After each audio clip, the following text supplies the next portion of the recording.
Corona का कहर है, वहीं अमेरिका से आ रही है अच्छी खबर। I'm also pleased to report today that a vaccine candidate has begun the phase 1 clinical trial. This is one of the fastest vaccine development launches in history, not even close. We're also racing to develop antiviral therapies and other treatments, and we've had some promising results, early results, but promising.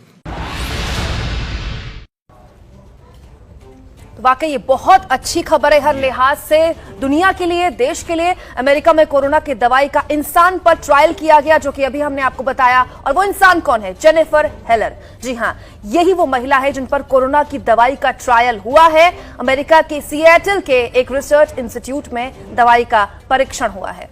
जी हाँ, तो देखिए, अब तक ये देखा गया है जब भी किसी भी तरीके के नए वायरस का खुलासा होता है तो सबसे पहले किसी भी तरीके की वैक्सीन की जब डेवलपमेंट प्रोसेस शुरू होती है तो उसे जानवरों पर टेस्ट किया जाता है। लेकिन इस बीच एक अच्छी खबर कि अब परीक्षण इंसानों पर हुआ है, अमेरिका में हुआ है। अमेरिकी राष्ट्रपति डोनाल्ड ट्रंप ने खुद इस बात की जानकारी दी है और अच्छे संकेत मिल रहे हैं। यानी ये माना जा सकता है कि कोरोना का इलाज अगर सब कुछ ठीक रहा तो जल्द हमें मिल सकता है। बड़ी खबर अमेरिका से, और ये वो महिला है जो आपको तस्वीरों में दिखाई दे रही है। अमेरिका के सियाटल में यह प्रयोग हुआ है। जेनिफर इनका नाम है जिन पर यह प्रयोग हुआ है। तो देखिए, ये आप तस्वीरों में देख रहे हैं कि खुशखबरी और ये सच्ची तस्वीर और अच्छी तस्वीर। सुबह सुबह की इंसान पर ट्रायल चल रहा है कोरोना वायरस की दवाई का, और ये गिनी पे कहलाते हैं जिन पर ट्रायल किया जाता है। राष्ट्रपति डोनाल्ड ट्रंप ने खुद ये कंफर्म किया है और इस ट्रायल के अच्छे संकेत मिले हैं। बड़ी खबर ये है कि इस ट्रायल के अच्छे संकेत मिले हैं।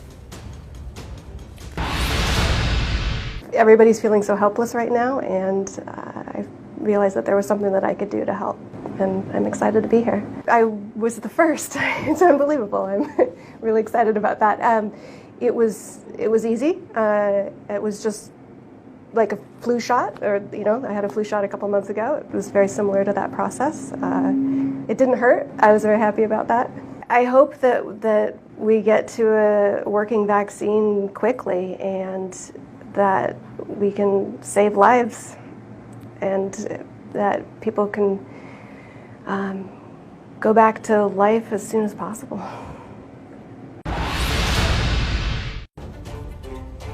तो आप जेनिफर हेलर को सुन रहे थे जिन पर उस वैक्सीन का टेस्ट हुआ है जिसे कहीं ना कहीं कोरोना वायरस के इलाज के तौर पर देखा जा रहा है।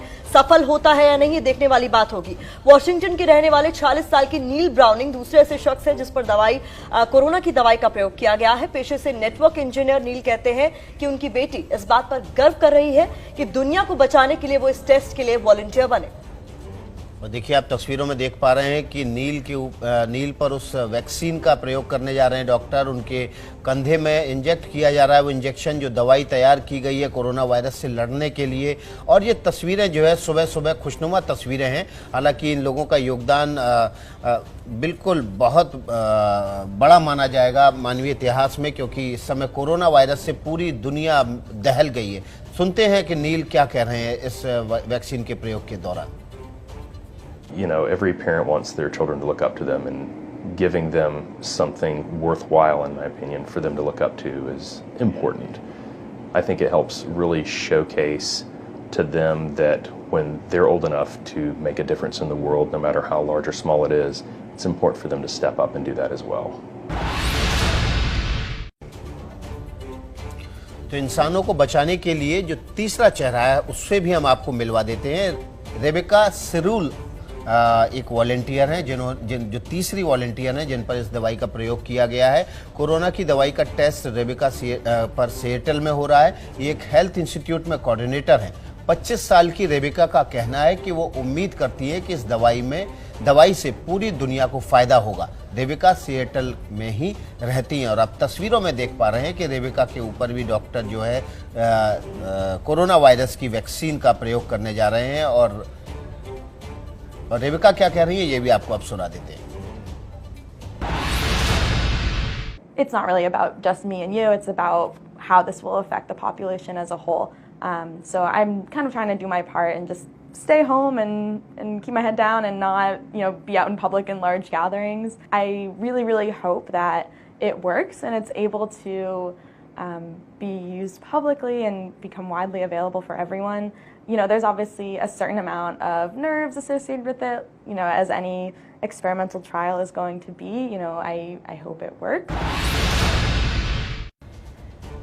ये होती है दिन की पॉजिटिव शुरुआत। एक ऐसा वायरस जिसने पूरी दुनिया में कोहराम मचा रखा है, लोगों को एक दूसरे से डर पैदा कर दिया इस वायरस ने, उसके खिलाफ लड़ने के लिए 3 सबसे बड़े चेहरे, यकीन मानिए ये 3 सबसे बड़े चेहरे ना सिर्फ अमेरिका के लिए है बल्कि पूरी दुनिया के लिए हैं, क्योंकि ये प्रेरणा है जेनिफर हेलर, नील ब्राउनिंग, रेबेका सिरूल, जो ये कह रही हैं कि वो चाहती हैं कि पूरी दुनिया एक नजीर के तौर पर उन तीनों को देखे और उनके अपने परिवार के लोग, उनके बच्चे उनसे प्रेरणा लें। कोरोना से बचाने वाले 3 चेहरे देख लीजिए। आज सुबह की शुरुआत इन 3 चेहरों के साथ, क्योंकि इन 3 चेहरों ने, इन 3 लोगों ने अपने ऊपर उस वैक्सीनेशन का प्रयोग होने दिया जो हो सकता है कि आने वाले वक्त में कोरोना से लड़ने में मददगार साबित हो। देखिए, अब तक जितने भी वायरस सामने आते रहे हैं उस पर सबसे पहले जानवरों पर टेस्ट हुए। जानवरों में भी सबसे ज्यादा इम्यून सिस्टम जो इंसानों से मैच करता है वो होता है पिग्स का, यानी सुअरों का।